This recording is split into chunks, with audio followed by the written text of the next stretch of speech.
नमस्कार. Yes news महाराष्ट्रामध्ये आपल्या सर्वांचे स्वागत. वडिलांचे अपूर्ण स्वप्न मुलीने केले पूर्ण. ऐतवडेच्या आरुषा पाटील यांचे UPSCत यश. जिद्द, चिकाटी आणि अथक परिश्रम यांच्या जोरावर कोणतेही ध्येय गाठता येऊ शकतं. याचे उत्तम उदाहरण वाळवा तालुक्यातील ऐतवडे बुद्रुक गावची सुकन्या कुमारी आरुषा शरद पाटील यांनी दाखवून दिला आहे. सध्या कोल्हापूर जिल्ह्यातील उचगाव येथे वास्तव्यास असलेल्या आरुषा पाटील यांनी केंद्रीय लोकसेवा आयोगाच्या UPSC परीक्षेत उत्तुंग यश मिळवत आपल्या कुटुंबासह गावाचे नाव उज्ज्वल केले आहे. या यशाबद्दल त्यांचा सत्कार वाळवा तालुका पंचायत समितीचे सदस्य प्रकाश माळी, माजी उपसरपंच तुकाराम खटावकर, डॉक्टर धनाजी माने, सुधीर बुद्रुक, शांतीनाथ पाटील, सचिन पाटील, अभिजित पाटील तसेच विविध मान्यवरांच्या हस्ते करण्यात आला. सत्काराला उत्तर देताना आरुषा पाटील म्हणाल्या, UPSC ही परीक्षा जिद्द, सातत्य आणि संयमाची असते. माझ्या यशामागे आई वडिलांचे स्वप्न, कुटुंबाचा पाठिंबा आणि शिक्षकांचे मार्गदर्शन हे मोठे कारण आहे. अपयश आले तरी हार न मानता प्रयत्न करत राहिलो तर यश नक्की मिळते. ग्रामीण भागातील विद्यार्थ्यांनीही मोठी स्वप्ने पाहावीत आणि त्या स्वप्नांसाठी प्रामाणिकपणे मेहनत घेतली तर कोणतीही गोष्ट अशक्य नाही. माझ्या या यशामुळे ऐतवडे बुद्रुक गावाचे नाव उज्ज्वल झालं, याचा मला अभिमान आहे.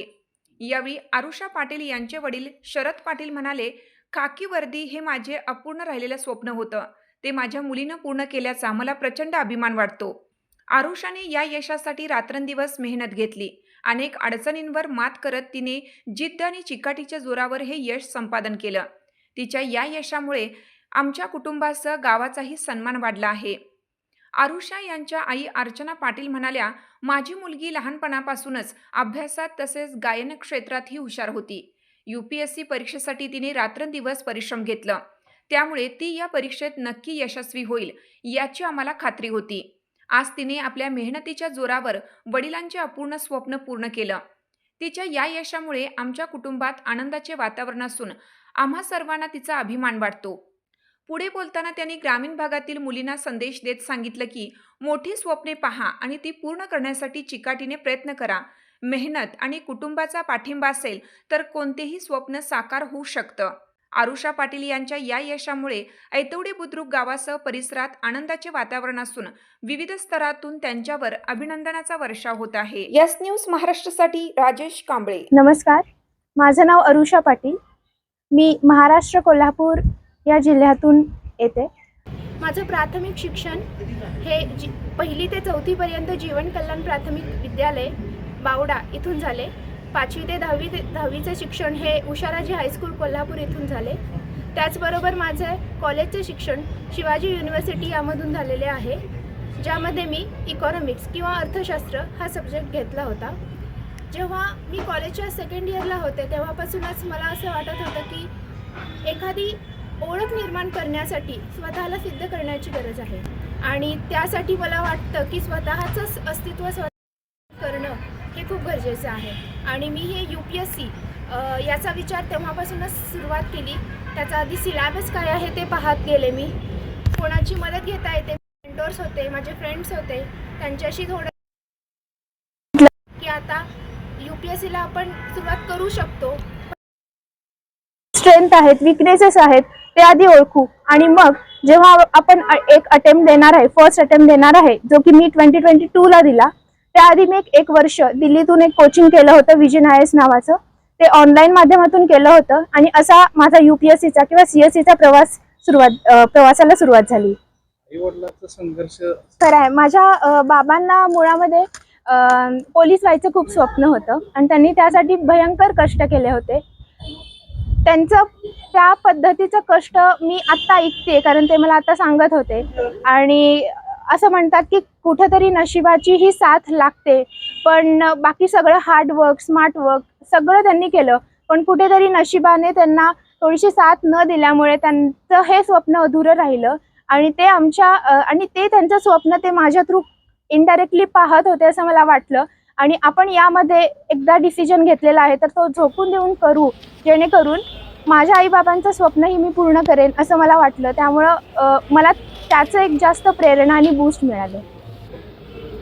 मी इतकं सांगेन की जर ठरवलं ना एखादी गोष्ट तर ती करू शकतो आपण. फक्त त्याला गरज असते ती प्रबळ इच्छाशक्तीची त्याचबरोबर मार्गदर्शनाची आणि आजच्या 21व्या शतकात आपल्याला टेक्नॉलॉजीचं एक वरदान प्राप्त झालेलं आहे. फॉर एक्झाम्पल यूट्यूब, यावरती अनेक विद्यार्थी अनेक परीक्षा तयार करणारे स्पर्धा परीक्षेचा अभ्यास करणारे ॲस्पिरंट्स फ्री इनिशिएटिव्स भरपूर आहेत कोचिंगचे, त्या माध्यमातूनही सेल्फ स्टडी करू शकतात.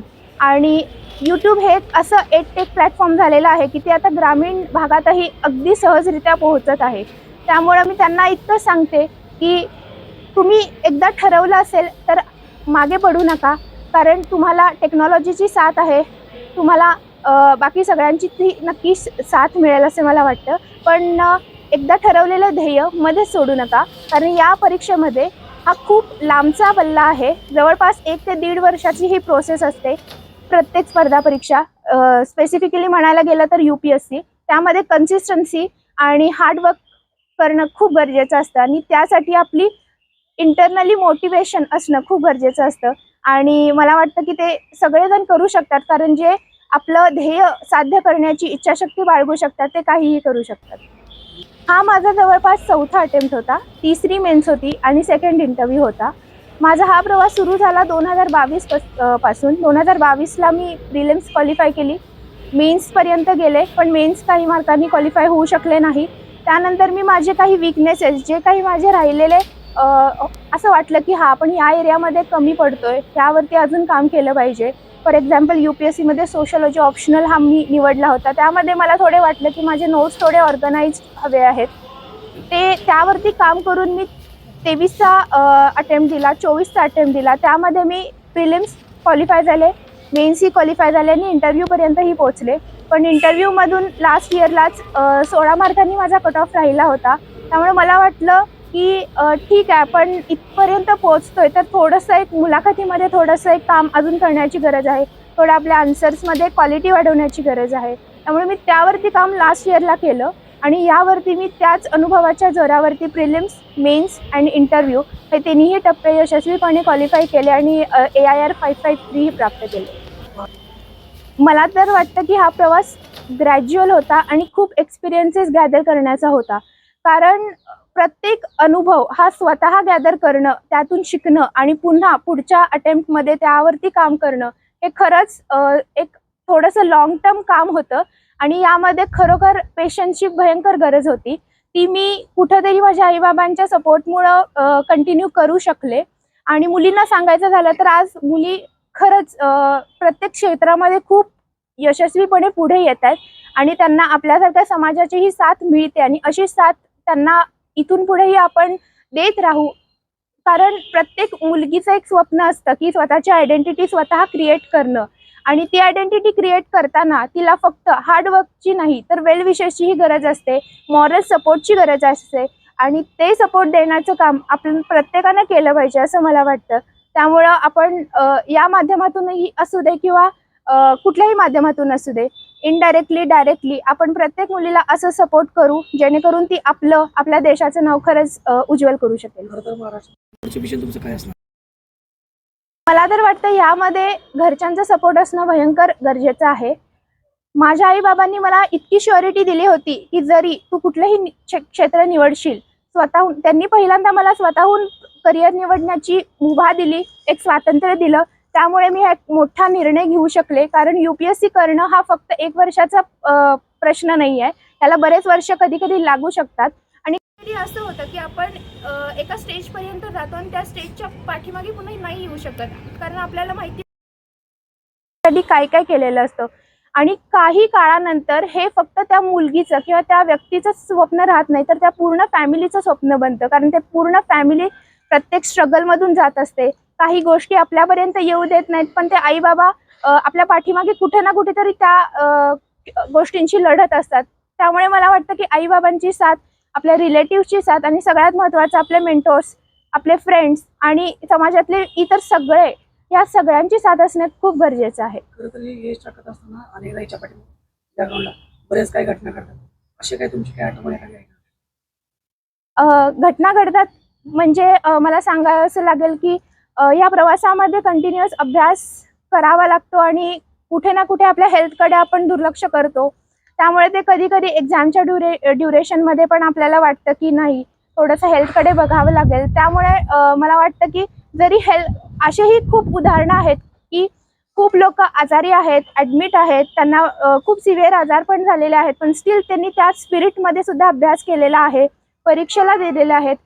त्यामुळे मला वाटतं की इच्छाशक्ती ही कुठल्याही गोष्टीवर, कुठल्याही परिस्थितीवर मात करू शकते आणि कुठलीही घटना ही त्या व्यक्तीचं एक आयुष्य एक वेगळ्या पद्धतीनं समोर आपल्यासमोर आणते. आणि मला वाटतं त्या घटनेवर कुठलाही कॅन्डिडेट असू दे किंवा कुठलाही व्यक्ती असू दे, जर मात करत असेल तर त्याला खरंच हॅट्स ऑफ केलं पाहिजे.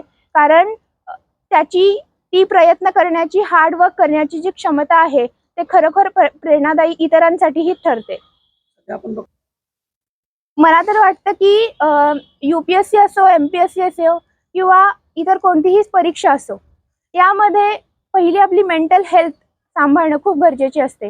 कारण कधी कधी आपले एक्सपेक्टेशन्स फुलफिल कधीच होत नाहीत, कधी कधी होतात, कधी कधी टेम्पररी होतात. जसं की माझ्या केसमध्ये लास्ट इयरला मी इंटरव्ह्यूपर्यंत अपियर झाले होते. मला थोडेसे आशा वाटत होती की फायनल लिस्टमध्ये ॲटलिस्ट नाव सिक्युअर होईल, पण तसं झालं नाही. 16 मार्कांनी माझा कट ऑफ राहिला. सो त्यामध्ये भयंकर डिप्रेशनसारखं फिलिंग फक्त मलाच नाही तर माझ्या घरच्यांनाही येत होतं.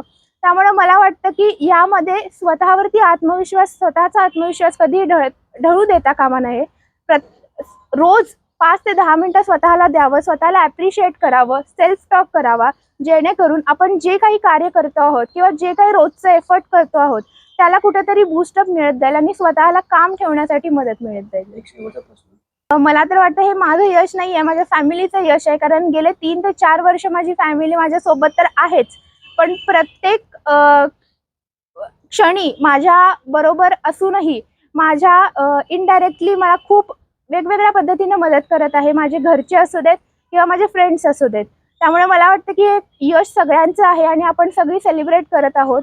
जेव्हा निकाल लागला 6 मार्च 2026ला दुपारचे 2 ते 2:15 वाजले होते, जेव्हा आम्ही लिस्टमध्ये नाव पाहिलं तेव्हा खरोखर आम्ही स्पीचलेस झालो होतो. कारण हे स्वप्न आम्ही 3 ते 4 वर्ष गेले पाहत होतो आणि ते अचानकपणे झालं. त्यामुळे आम्हाला आमचे खरोखर इमोशन्स एक्सप्रेस करण्याची काहीच आम्हाला वाटत नव्हतं की कसं करू. फक्त डोळ्यातून पाणी येत होतं आणि एक थोडं समाधान, एक थोडं रिलीफ वाटत होते की हां, कुठेतरी या प्रवासाला एक स्वल्पविराम किंवा फुल स्टॉप मिळाला, जेणेकरून हा एक आत्मविश्वास आपल्याला आत्मविश्वास पुढे पण एक बूस्ट करत राहील आणि पुढच्या ज्या काही मी एक्झाम्स देईल किंवा कुठलंही क्षेत्र निवडेल त्यामध्ये मला पुढे जाण्यासाठी खूप मदत करेल. त्याच्यामध्ये आता तुम्ही म्हटलं की आई वडिलांची माझी आई स्कूल टीचर आहे, प्रायमरी टीचर आहे. त्यामुळे तिची मॉर्निंग स्कूल झाली होती, ती जस्ट घरी आली होती आणि आम्ही लंच केलं होतं. आणि लंच केल्यानंतर आम्हाला माहिती असतं कॅन्डिडेट्सला बऱ्यापैकी की रिझल्ट कुठल्या डेटला येणार असतो. पण तरी पण कधी कधी काय होतं की काही अँक्झायटी असते, खूप पॅनिकनेस असतो मनामध्ये, भीती भयंकर असते. त्यामुळे कुठलंही नोटिफिकेशन स्वतः ओपन करण्याचं धाडस मुळात होत नाही. त्यामुळे मलाही कळालं ते माझ्या एका भावामुळे. पुण्यातून त्याचा कॉल आला होता की असं असं, कारण त्याचा सकाळी फोन आला होता की व्यवस्थित आहे का सगळं, ऑल ओके आहे का. मग मी सांगितलं होतं अशी परिस्थिती आहे, मी काही नाही ओपन करू शकत रिझल्ट, तूच मला कळव. त्याने मला कळवलं नक्कीच. आणि त्याच्यानंतर जेव्हा आई बाबांना कळालं, बाबा माझे अर्थातच घरी नव्हते, ड्युटीला होते, सो त्यांना कळालं तर ते लीव्ह टाकून लगेच घरी आले. त्यांना एक्सप्रेस होण्याचं सुद्धा कळत नव्हतं. घरामध्ये इतकी लोक जमली होती, शेजारची आली होती आणि हे 6 मार्चच्या आधीचं आमचं घर, आमचे इमोशन्स, आमची परिस्थिती आणि 6 मार्चच्या नंतरची परिस्थिती यामध्ये भयंकर डिफरन्स मला जाणवला. आणि फक्त हे हॅपीनेस नाही दिलेला या UPSCनं, या जर्नीनं मला एक ओळख दिलेली आहे, एक रिलीफ दिलेला आहे, एक पर्सनॅलिटी डेव्हलप केलेली आहे, ना की फक्त माझी पण माझ्या पूर्ण फॅमिलीची. शेवटचा प्रश्न, तुम्ही काय नक्की राहणार, कारण आपलं मूळ असतं ते खरोखर आपला पाया बनत असतं. जेवढं आपलं मूळ भक्कम असतं तेवढी आपण मोठी भरारी घेऊ शकतो. कारण माझ्या आईबाबांचे संस्कारच मला पुढे मागे खूप बूस्ट करणार आहेत आणि तुमच्या सगळ्यांचे आशीर्वाद तर मला लागणारच आहेत. पण माझं जे मूळ आहे ते माझं कधीच माझ्याकडून किंवा माझ्या आईबाबांकडून, माझ्या भावाकडून कधीही ते विसरता येणार नाही आहे. आणि मी त्या गावाने असू दे किंवा माझ्या आईबाबाने, माझ्या पूर्ण फॅमिलीने दिलेले संस्कार मी नक्कीच ह्याला थोडंसं फुलफिल करण्याचा नक्की प्रयत्न करेन. तुमची साथ आमची. यस न्यूज महाराष्ट्र चॅनलला लाईक करा व सबस्क्राईब करायला विसरू नका.